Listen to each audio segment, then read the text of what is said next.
comecei falando hoje é quarta, no domingo agora passado, sobre profeta em casa. Esse foi o tema que Deus colocou, porque a pastora tinha ministrado uma palavra na quarta-feira anterior, e eu peguei esse embalo e ministrei, falei algo sobre família, uma palavra bem para família. Obrigado, meu querido. Olha só que coisa linda, tudo combinando aqui, ó. Deixa eu beber um pouco de água aqui. É um chazinho de água. E comecei falando sobre profeta em casa, no domingo.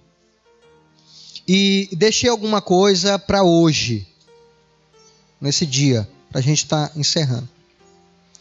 Quem lembra o texto que nós lemos? Qual foi a base bíblica que nós lemos para fundamentar essa palavra?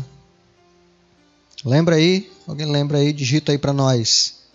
Marcos capítulo 6. Foi isso? Marcos 6, do 1 ao 6. Não foi isso?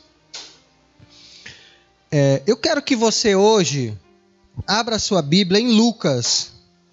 Lucas capítulo 4, verso 16. Esse é o mesmo contexto, é a mesma história, mas agora na visão de Lucas.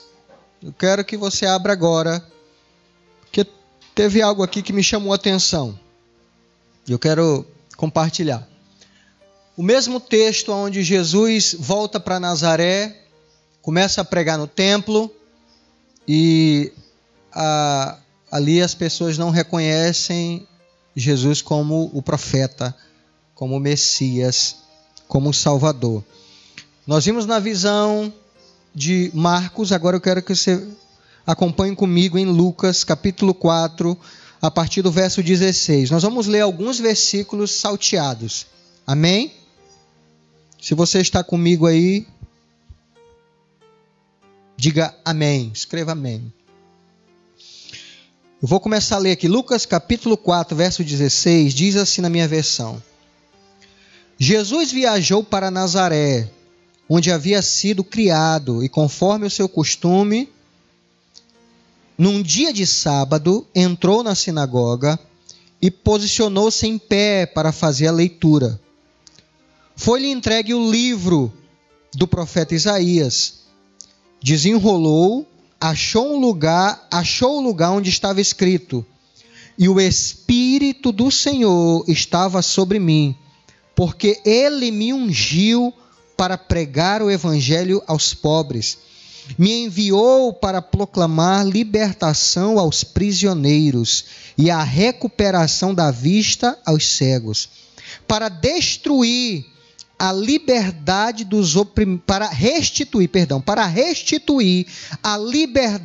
aos oprimidos e para proclamar a época da graça do Senhor. Em seguida, enrolou novamente o livro, devolveu ao assistente, assentou-se e na sinagoga todos exclamavam com os olhos fixos em sua pessoa. Versículo 21. Então ele começou a pregar-lhes: hoje se cumpre as escrituras que acabais de ouvir. Versículo 24, olha só. 22. E todos exclamavam maravilhas sobre eles, e estavam admirados com a sua palavra de graça que saía dos seus lábios. Mas questionavam entre si, olha só, este não é o filho de José? Versículo 24. E continuou a falar Jesus: realmente vos afirmo, nenhum profeta é bem recebido em sua própria terra. Versículo 28.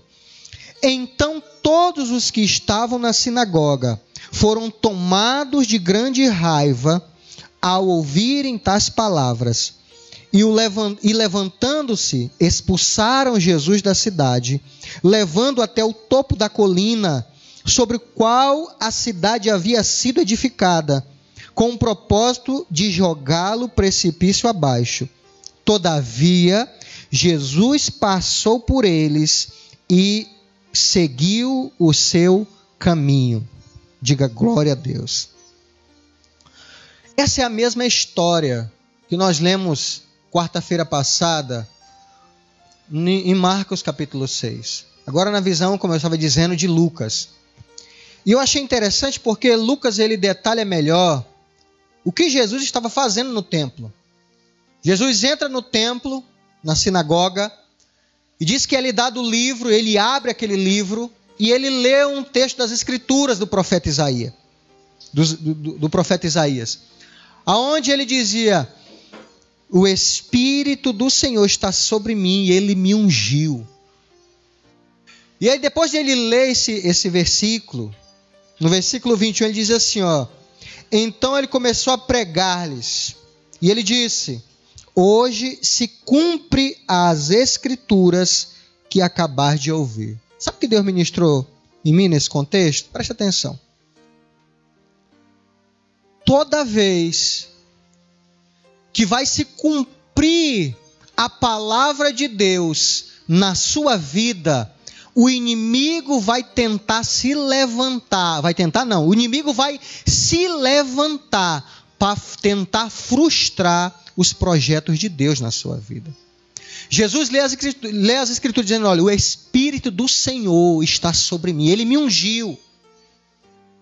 Depois ele diz: olha, hoje se cumpre as Escrituras. Quando ele diz hoje se cumpre as Escrituras que vocês acabaram de ouvir, quando ele diz isso acerca dele, acerca de que ele era o Messias, de que ele era o profeta, o diabo começa a se levantar através das pessoas. Presta atenção. Todas as vezes que está próximo de você ser abençoado, que está próximo de a palavra de Deus se cumprir na tua vida, que está próximo para que Deus possa te abençoar, o diabo vai se levantar para tentar frustrar os projetos de Deus na tua vida. Mas pela autoridade do nome e do sangue de Jesus, eu repreendo toda ação do maligno contra a tua casa, contra a tua vida, em nome de Jesus. Sabe por quê? Porque pegaram ali Jesus, disseram que eles ficaram furiosos, eles ficaram com raiva, porque Jesus tinha falado aquilo. Aí Jesus fala, aí onde Jesus vai e fala assim: olha, eu vos afirmo que o profeta ele não é reconhecido na sua casa. O profeta ele não é valorizado na sua casa. Pegaram ali Jesus e levaram para o local mais alto ali do templo. Mas só que diz o texto que Jesus esquivou, virou ali um fantasma, e ele saiu entre ali os fariseus, entre aquelas pessoas que queriam matá-lo naquele momento, e ali houve livramento de Deus na vida dele. Amém? Eu declaro isso, queridos. Há livramento de Deus na sua vida, na sua casa, na sua família. Os planos de Deus não serão frustrados na sua vida em nome de Jesus.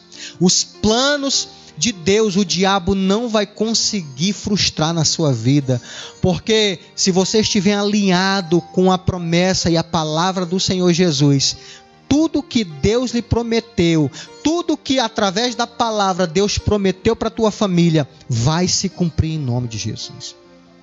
Agora eu estava falando sobre o profeta em casa.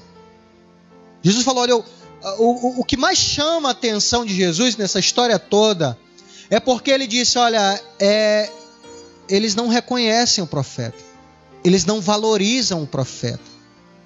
E por que não estão valorizando o profeta?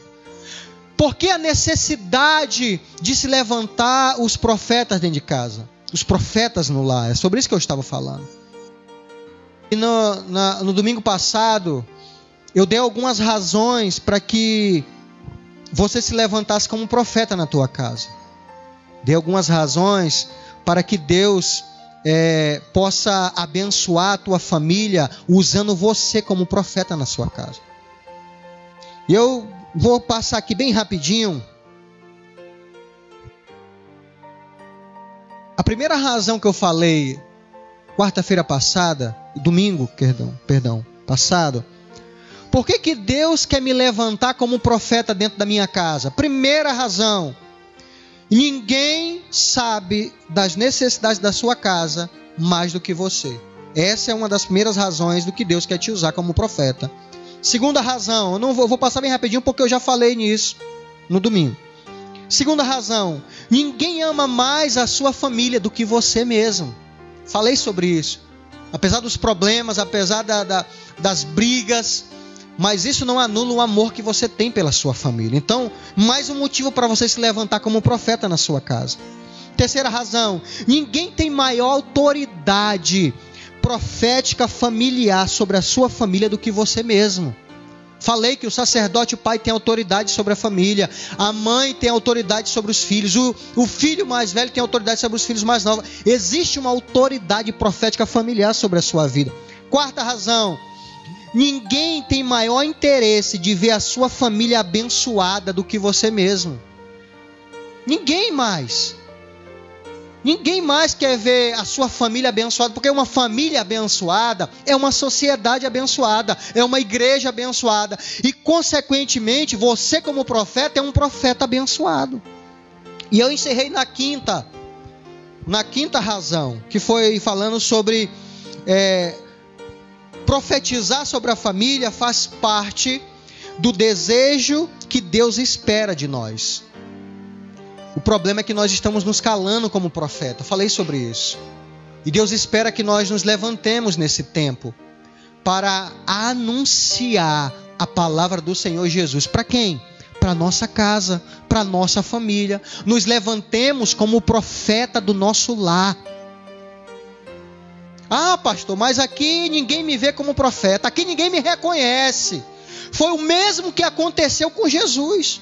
Ninguém reconhecia ele como profeta, mas mesmo assim, ele foi até o fim, morreu na cruz, ressuscitou o terceiro dia e salvou toda a sua casa, toda a sua família, mesmo sem eles acreditarem. Amém? E para dar continuidade hoje, eu quero falar aqui mais ou menos sobre a sexta razão para que Deus quer que você se levante como um profeta na sua casa. Sexta razão: Deus quer fazer milagres na sua casa através da unção profética da sua vida. Deus quer operar milagres na sua família através